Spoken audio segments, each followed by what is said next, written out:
Hello guys, welcome to 5th Generation Hobby Shop. Shoutout po natin si Sir Reggie ng Baguio. Sir, welcome to 5th Generation Hobby Shop. Quick review lang po tayo. Walther PPQ M2. This is T4A Walther PPQ M2. Yan, caliber 43. Rubber ball.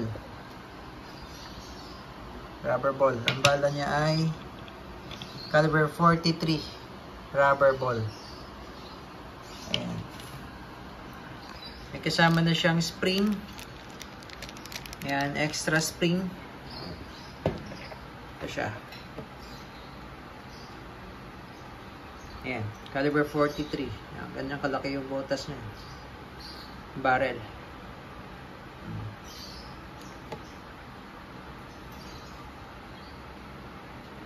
T4A. Yeah, pwede mo siyang lagyan ng flashlight.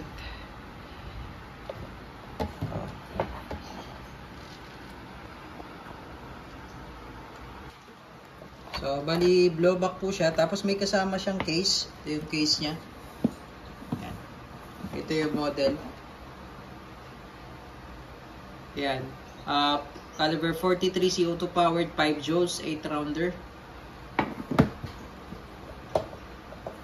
Ito yung kanyang mag.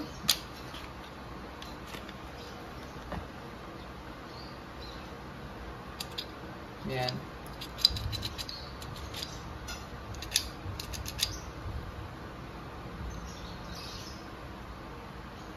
Ito yung slot ng CO2. Tapos dito po niloload yung rubber ball. Bali, 8 po ang laman niya sa magazine.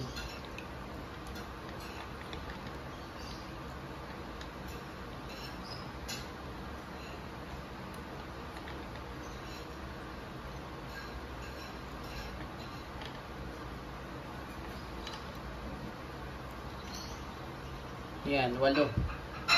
Yan, compare lang natin yung bala ng airsoft. Ito yung rubber ball. Ito yung caliber 43. Ito naman yung bala ng airsoft na 6mm. Ayan o. Yan, ganun siyang kalaki. .43 rubber ball.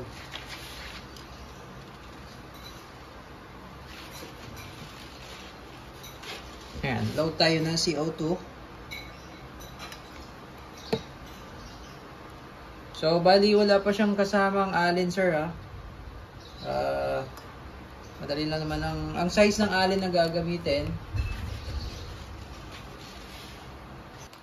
Yan, bali ano siya.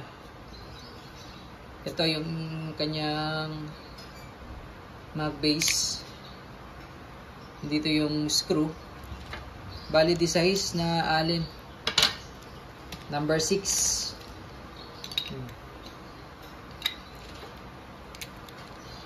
Wala siyang kasamang allen eh. Ayan. Slow. Tamang higpit lang. Okay. Tamang higpit. Then, balik lang yung mag base. Ayan. Ayan yung rubber ball. 8 shots. Ayan yung barrel niya.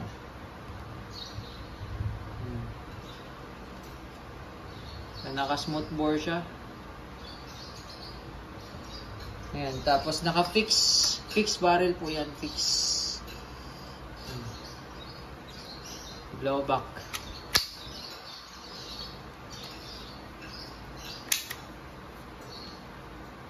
Blowback siya. Blowback. Bali, metal slide. Polymer frame. Para siyang katulad sa Glock. Okay. So, testing.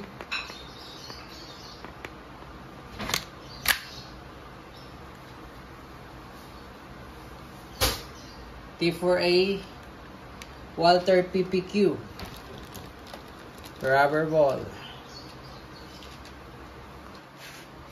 Okay, firing.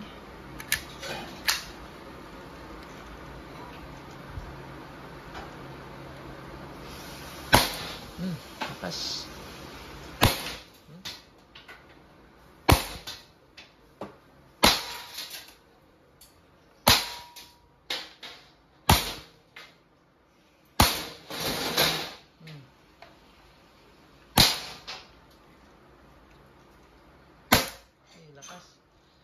Lakas niya. Tumba yung ano, target. So, wala na siyang bala. Yan, Walther PPQ M2. Lakas. All good, sir.